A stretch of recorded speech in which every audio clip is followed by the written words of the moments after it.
Morning, everyone. What a journey to be here. No pun intended. It's difficult to get from my hotel to this place. I have to go through different passes.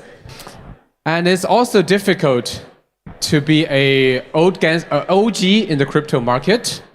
I discovered Bitcoin fairly early in 2011. And I've seen ups and downs in the market for the past a little bit over 1 decade. It surprised me also. So today I'm going to talk about, we're going to look ahead to see the next peak. And in the history, personally, I have seen three peaks. The first one is in 2014, second, 2014 to 2017, and the previous peak is at the end of 2021. And I don't know whether it's a coincidence or what. Every peak happened right after a couple of months after the halving of Bitcoin. And every peak ends at the end of that year. So the first peak is end of 2017 in December. Second peak also December. The last peak is in November. So if this pattern will repeat, we can predict the next peak will probably be around the end of 2025, which is 3 years away. So let's go through those cycles one by one very briefly. The first cycle is, I call it pre-2014. Around that period, it mostly, all of the tokens are mostly payment tokens or store of value tokens. And the iconic projects are Bitcoin, Litecoin, and Ripple. And then, during the next cycle, after the burst of the first bubble, we saw a boom of utility network tokens. I call it utility network token, or you can understand it as a platform to run smart contract, which is Ethereum, Neo, Tron, and many DeFi or other decentralized applications built on those platforms.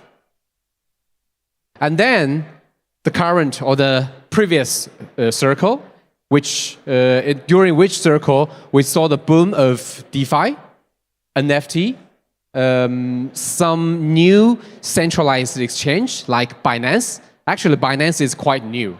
It is the biggest, the Chinese band of crypto benefited Binance predominantly. And during the third circle, we saw different projects. And this is looking into the rear mirror in a retrospective way. But what if we want to have a higher level of all those projects, all those crypto market? I tried to group all of them into 4 different categories or 4 tracks. And every single project can fit into those 4 baskets. And they are infrastructure, liquidity or finance, Web3 application, and metaverse. Let's look at them one by one. So the first, and also the biggest, this is a market dominance of all those 4 tracks. We can see that infrastructure consists of the biggest portion, 51%, or around 0.5% of all the crypto market, and then liquidity, 44%, and Web3 and metaverse.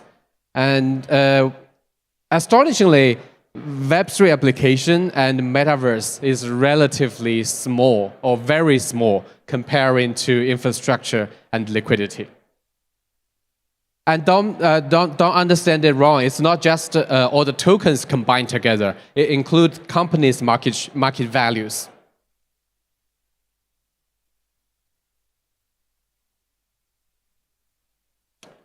So let's go into those 4 tracks one by one.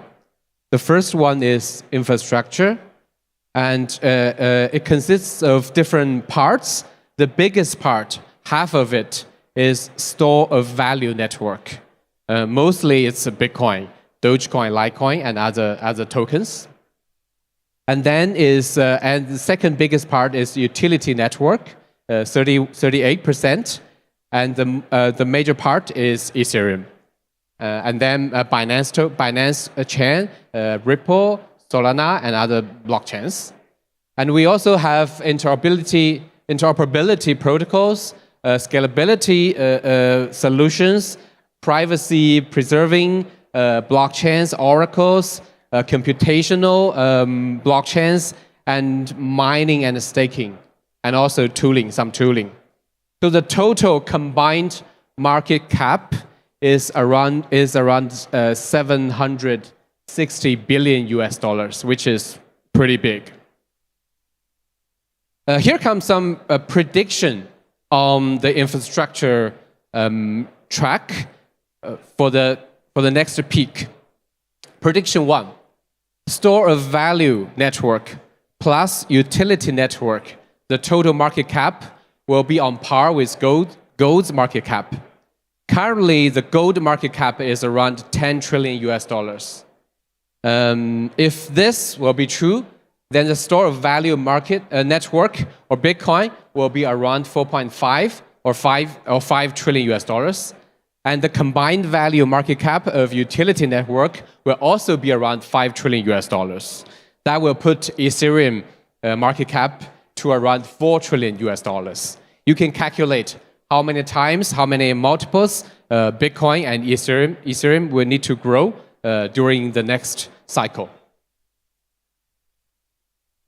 And next prediction 2, Ethereum will face its Oedipus complex.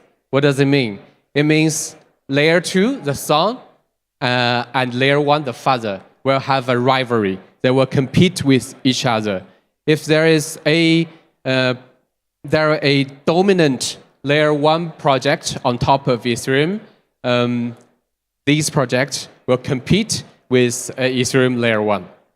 And these are the future possible competitions.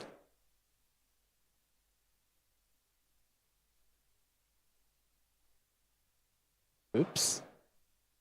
And prediction number 3, we will witness the rise of complete ecosystem around the many of the zero knowledge proof projects. We will see upstreaming, mining, computation network, and we will also see the downstream application ecosystem around ZKP. So ZKP will be a very attractive direction for investors to invest your money resources into. And prediction number 4, decentralized cloud will be finally viable, and many decentralized applications will live on it. It will be more difficult for government, for regulators to simply ban a website, to ban a dApps, because future dApps will build completely on a decentralized cloud using decentralized naming system. You don't need domain names. You don't need AWS or other cloud service to run your dApps. It will be completely decentralized. Okay. If all the prediction fulfilled, the future infrastructure track will be something like this. We will see a store of value network worth of 5 trillion, utility network 5 trillion, and those are growth of different subtracts. And next is liquidity track. The liquidity track today is something like this. It consists of majorly 2 parts. The biggest part, or 90% of the part, is centralized finance. And the smaller part, only 7%, is decentralized finance. And also exchanges, centralized exchanges is the biggest part in the centralized finance section. Binance, Coinbase, and FTX. And plus other smaller exchanges, they have a combined market value of over 300 billion US dollars.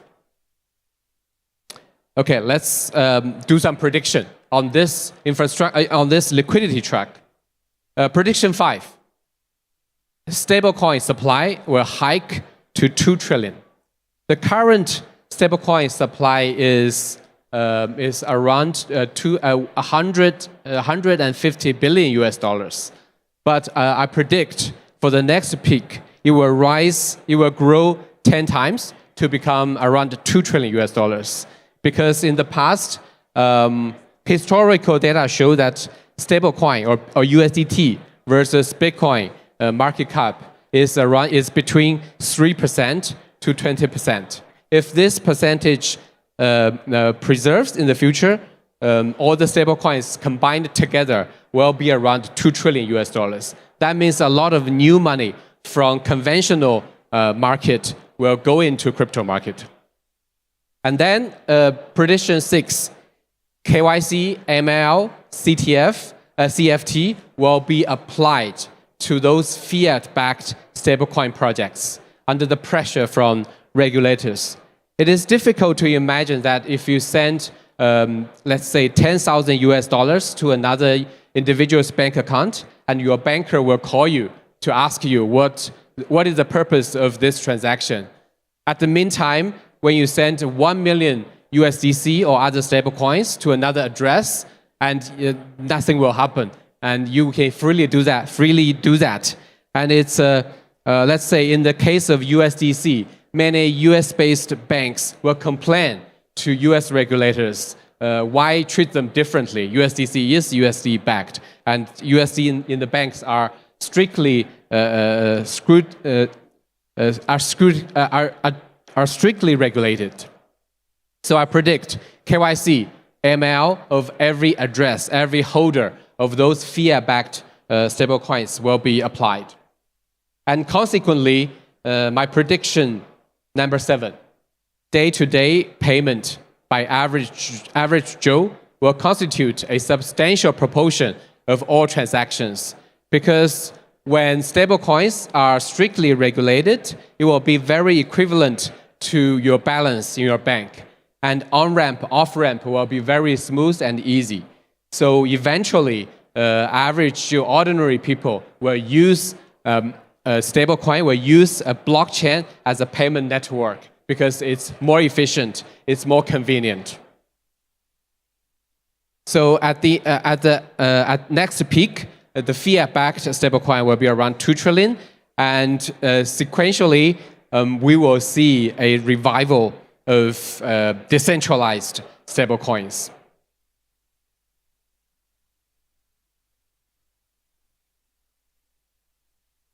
Okay, this is what the liquidity tracker will look like at the next peak. So CeFi will probably grow 10 times, and DeFi will grow 25 times. It doesn't necessarily mean that the value of our market cap of a certain exchange will grow 10 times. It means the existing projects will grow many times, and also there will be new projects emerging. Because Web3 applications and metaverse are comparatively smaller, I will combine them together. So this is the current market dominance of Web3 application. I divided them into 3 groups: decentralized identity, social, and also DAO. And each part is somewhere between 2 billion to 4.5 billion. And then the metaverse. Metaverse is comprised of 2 parts: NFT or related and gaming related. And each of them are around 29 billion US dollars. I think the gaming is not a best word to describe metaverse, because gaming is for fun. But participating in metaverse not necessarily for fun. The biggest difference between metaverse and game is you join metaverse to join a social life. Social lives are not necessarily fun. You can produce there, you can work there. There is a whole economic system in metaverse. But in gaming, most of the people are there for fun. Here comes my last two predictions. Prediction 8, daily active user of the biggest Web3 application will reach 10 million. Today, there are only 5 million addresses that ever owned an NFT.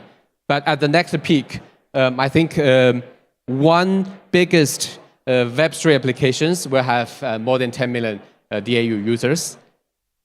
And prediction number 9, censorship resistance will still be the drive of Web3 application. And Ponzi scheme will still, unfortunately, be the journaling of metaverse games. These two things will not go away. And this, if all the predictions, the 9 predictions got fulfilled, the infrastructure track will be around $19 trillion in total. That's 23 multiple times. And liquidity will be 6 trillion, metaverse 500 billion, and Web3 application 100 billion. Last but not least, these are the projects I've been personally involved with. I will go through them very quickly by tracks. So for infrastructure track, I'm the founder of NEO. NEO is an open network, a smart contract platform for smart economy. And also, I'm involved with Poly Network. Poly Network is an interoperability protocol bridging 40+ blockchains, including NEO, Ethereum, and many other blockchains. And I've also worked in DSP is not a final name. It's called Decentralized Storage Protocol. It will be a layer 2 for Ethereum, but serves as a decentralized cloud. So Ethereum dApps can build on top of DSP. And for the liquidity track, I'm the founder of On-Chain Custodian, a regulated crypto custody based in Singapore. And also Inst, a on-ramp, off-ramp solution for individual and merchants. Alpha One, a crypto asset management with currently with around 100 million US dollars AUM. And all those projects are open to talents and also major investors. And for the Web3 track, there are few projects. NEO Burger, a voting and governance project for NEO. You can also earn gas if you do NEO Burger. And also GrantShare, a project, a decentralized DAO to manage all the grants on top of NEO. Also NEO name service, which is equivalent to Ethname. For Metaverse, there is one platform called Mega Oasis, which is a fundraising and also launchpad and marketplace for NFT on NEO. And if you are interested in those projects, please contact us. My Twitter and my email. Thank you very much.